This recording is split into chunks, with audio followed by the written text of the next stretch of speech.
welcome to Turn the Page, the official podcast of the Syosset Public Library.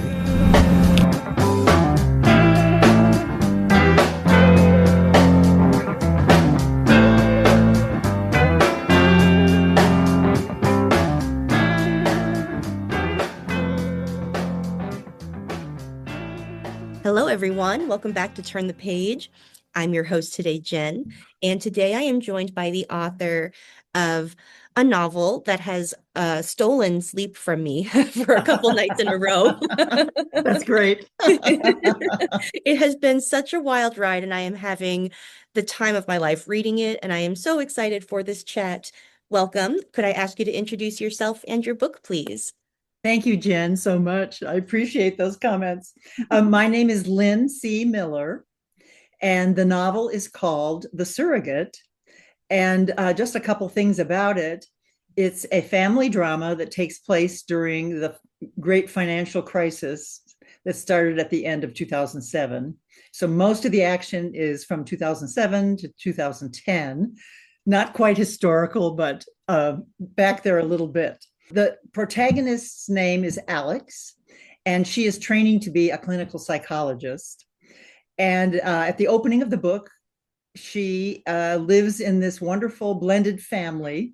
Her mother has a twin sister, and the two sisters live close to each other and married best friends.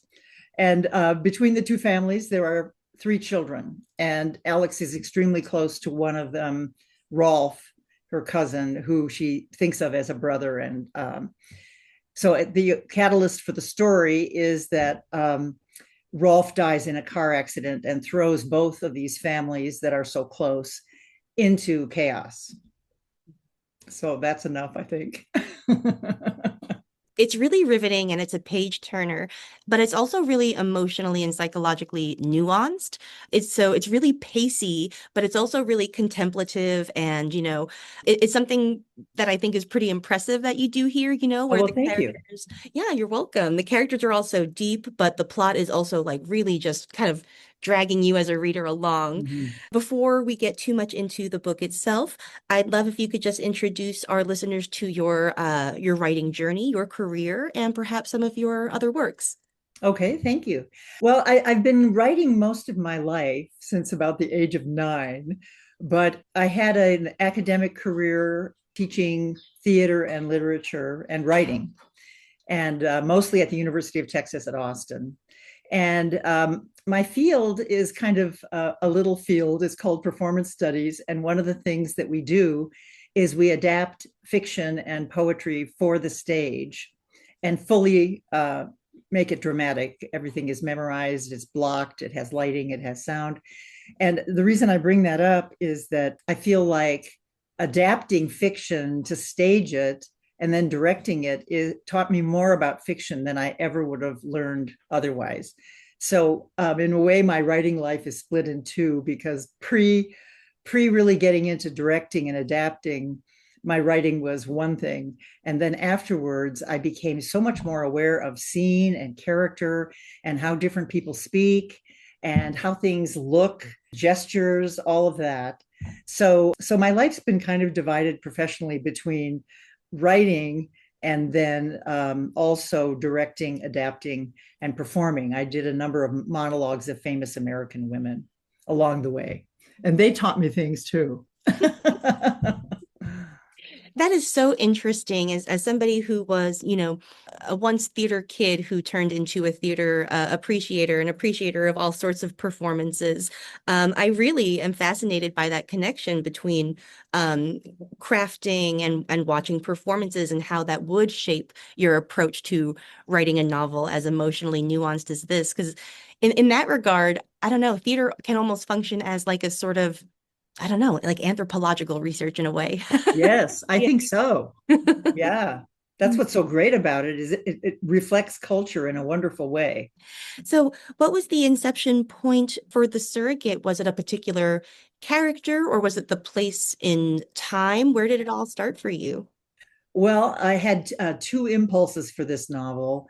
One was in my own family, my younger brother died suddenly. And of course, everybody was thrown into, chaos and devastation. And my mom was working in the public school system, and she had a colleague who was roughly the same age as my little brother. And he knew Eric. And my mother sort of adopted this young man into her life.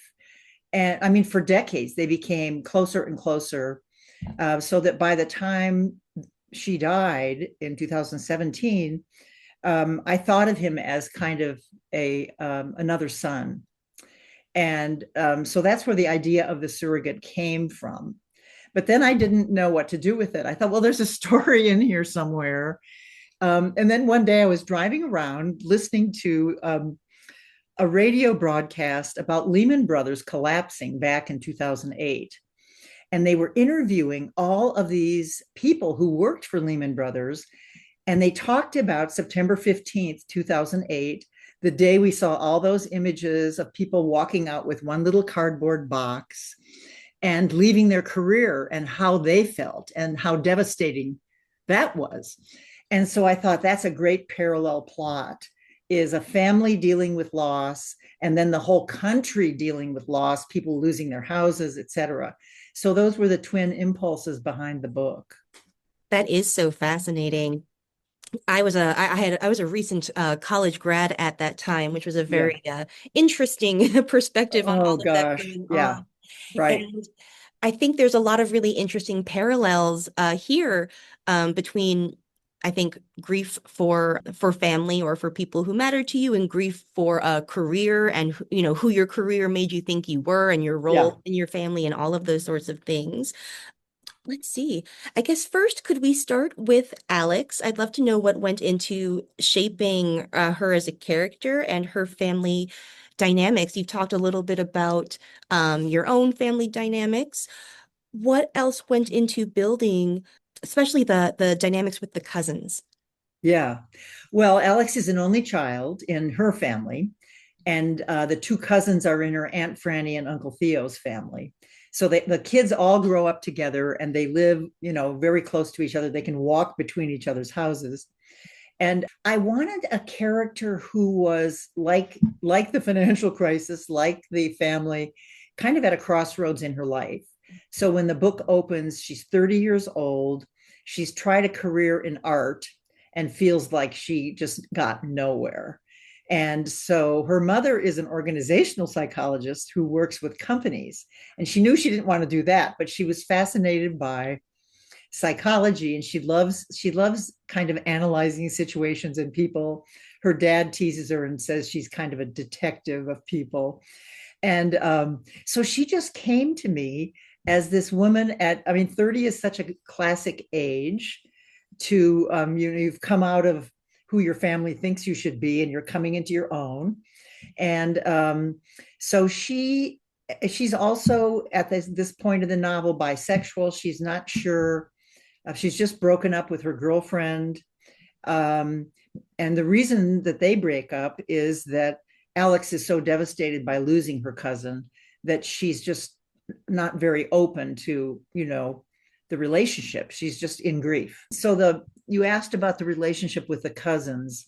They kind of function as brothers. The older one is a stockbroker, and that, of course, brings in him losing lots of money when his company goes bust, when Lehman goes under.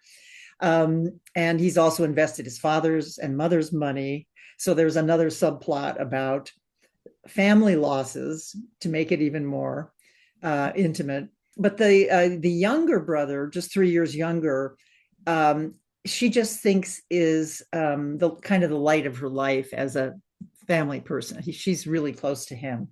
And the older brother, she loves, but she finds difficult. And he is a prickly character and causes lots of problems in the beginning of the novel. But so the brothers are opposites. The one is the golden boy. And then, of course, when he dies, he's going to stay the golden boy forever. And then the older brother is kind of struggling with, well, who am I now? And he gets taken up by the financial euphoria that gripped the country in 2007. And, he's buying Cartier watches and a new BMW, and he's spending money like mad because he's getting all these bonuses. So I don't know how much more you want me to say about them. I think that is a great overview of these really rich dynamics between these family members. Something else that I think is really interesting is that you do have the multi-generational aspect with the Yeah. parent generation here. And it's really interesting, I think, how the age and generation of the characters, I think, shapes their reactions to what is happening to them and the choices that they then make. Yeah. Yeah, I guess I don't want to, without giving too much away, could you maybe talk about those like generational dynamics? Well, I'm so glad you brought that up because that was one of my favorite things about the novel is that the parents and the aunt and uncle are both around 60, and the younger generation hovers around the age of 30. And so I loved talking about those two generations. The older generation, of course, their parents were depression kids. So they don't remember the crash of 29, but they heard about it. And so the older generation is much more cautious about money. And they remember hearing how their grandparents lost everything in the 29 crash. So they are like one thing. And then the younger generation, really, they don't remember the Great Depression. They've heard about it, but it doesn't shape them. And they're living in good times, and relatively speaking, compared to now. And so I really loved that. I loved having a set of references for the younger generation and a set of references for the older generation. And I kind of went crazy with the older generation, and I made up, I thought, who would be the ideal parents for this woman, Alex? Because people have said to me, are these your parents? And I've said, no, these are not my parents. I mean, my parents were fine, but these parents are kind of unusually supportive, I think, which is good considering everything that's going on in the novel. Yeah. Yeah, absolutely. There's something very interesting there, I think, too, because I grew up living with my mother, who is in her 60s now, and her mother. And Uh-huh. I could see both the behaviors that my grandmother had clearly adopted as like traumatic responses to Yeah. the crash and sort of like the hardship that followed. And I could see my mother watching those reactions and sort of like shaping her own life in regards to that. I think it's, you get it tells you a lot, not just about the individuals, but also about the context that shapes individuals and the ways that they respond to events that happen to them. Yeah, I mean, in some ways, we have no control over what our generation teaches us, Mhm. and we are all products of our various generations. And I always try to understand and imagine what it would be like to be in all the other different generations as a writer. And but I know that I'm a baby boomer, and that has simply shaped me, and I don't feel like it's limited me because I'm very disappointed in my generation in some ways. I feel like, oh my gosh, we have failed. But anyway, I think that we are absolutely ushered into the world into a certain time slot, and that our values, what we hold dear, our fears even, are shaped by those things. And then, of course, we hear from our parents and our extended family and others what they're shaped by. And then we see people coming up behind us inevitably. And, it's so much fun to talk about, really. Yeah, it really is. I think it's so interesting, I think, to I guess explore history through fiction in that way. Mm-hmm. Something that I spend a lot of time thinking about. I used to be a historian before I Oh, came to libraries, and I I really like to think about how, fiction can give you an insight into history that I don't think like academic history or even like popular history can also give you. And that's sort of like the texture of everyday life and sort of like how those, I guess like the emotional truth of an era almost. That might sound a Yeah. little new agey, but Yeah. I think it gives you another insight, especially into women's lives, right? Because like women for a very long time haven't always made it into history, quote unquote. Right. Mhm. Yeah, I agree. I mean, I've always loved fiction. I mean, I like nonfiction, but fiction puts you inside the experience. There's a few nonfiction writers who do that, like Eric Larson is one of them. And there's a number, but yeah, I love that about fiction. I love historical novels, and I've learned a lot from reading those kinds of books. And but yeah, it's the inner life of the characters that you get in fiction that is so rich. And most nonfiction writers, we were talking about Into Thin Air, Krakauer's book about climbing Everest. He's one of the nonfiction writers, John Krakauer, who really can do that. But the really good ones obviously can do that. But yeah, fiction just lets us live other lives, and we never get tired of that, right? It's like, well, I only have one of these, but I can read about all these other ones. Yeah.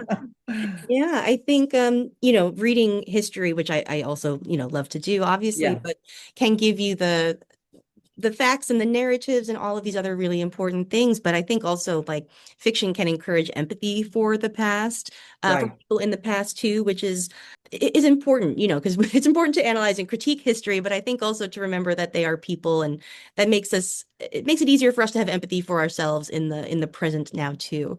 I hope that makes sense. Yes. And did you have an era when you were growing up that you liked to read about? I was a medieval historian, so Oh, I love it. Oh, that's pretty interesting. I remember reading The Name of the Rose, the oh, Echo book, and that was so amazing. And then there's a nonfiction book called A World Lit Only by Fire. oh yes. And that was so incredible about the Dark Ages and moving into the Middle Ages. And I remember thinking, wow, Yeah. what a different world. That was actually the book that I read in high school that sort of kickstarted that whole journey. It was so interesting. And that is Oh, also another really great example of history that is really, I think, immersive and yeah, experiential in that way. yeah. Yeah, I just really love and I'm referring to history to talk about 2007 now too, I guess, Yes. when we're Well, it talking about does this feel book, like but a long time ago. it does, yeah. Um, but I think it's a really interesting way to explore the motivations for all of these characters, not just the grief that they're experiencing for Rolf, but also this utter turmoil that has thrown the nation into chaos, if not the world. My last question is about the title, The Surrogate, Uh-huh. and perhaps the the role that plays sort of in your exploration of grief here, because there are lots of surrogates in this novel, I think. Yes, there are. Yeah. Well, I certainly find that we adopt surrogates in our lives, like you mentioned having just graduated when the crash hit. I mean, mentor figures were important to me in my life.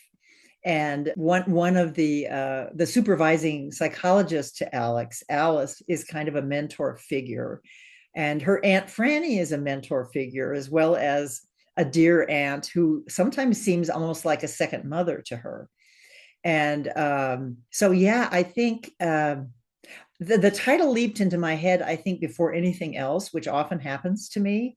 And usually I don't change it once that happens, but I have done so, but not with this book. It just, originally I thought of the obvious because of Nathaniel walking into their lives. But then as the novel went on, I just started thinking how not only do we all play many roles in our lives, but other people have us play roles in their lives. And we may not even choose what someone makes us in their life. Mhm. And that's kind of interesting too. It's like casting, someone decides that we are X. Yes. And in my teaching career, I certainly saw that with students, and watched in committee meetings, things happen and people cast into different roles. So I feel like the book is an invitation to the reader to think about surrogates in their own life, and what they want in their life too. What kind of a person they might want to maybe help them in their career or help them through a tough patch emotionally. I think it's pretty fascinating. So it was kind of a lesson for me as I wrote the book. I thought, oh, I never even thought of half of these things when I started. Yeah, it's a really interesting, I guess Nathaniel is a really interesting lens onto all of these characters' Yeah, motivations, right? Because their reactions have just as much to do with who they are and who they want to be, how they want to feel, as it does to like who Nathaniel actually is in and of itself, you know?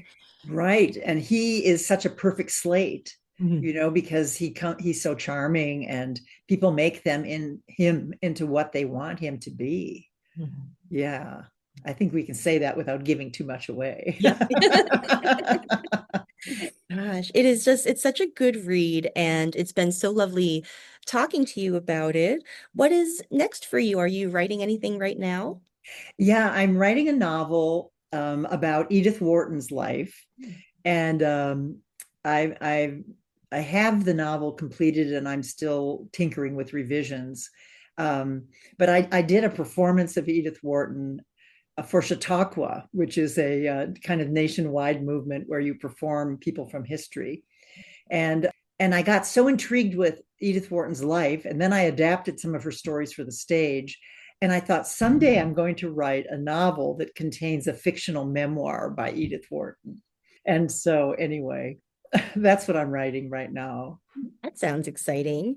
And performing a person before you write a novel about them seems like a really, in addition to being a really interesting art project in and of itself, it's like a very interesting, immersive form of pre-writing in a way. Yeah, it was. It made me go, here are things I want to know, and I'll never know them, so I'll have to make them up. Well, thank you so much for taking the time to share your book with me and our listeners. I'm so excited to share it here at the library. Well, thank you, Jen. And I've so enjoyed your questions and talking with you. And I just love it that you were a medieval historian. That's just great. Oh, thank you. So delightful. Totally. All right, listeners, and thank you. Please check out The Surrogate. It's available now. It will be available when you hear this. So please head to your favorite bookstore or library website, wherever you like to go for your books. All right. It is now time to close this chapter. We'll see you next time. It's time to close this chapter of Turn the Page. Join us for the next episode.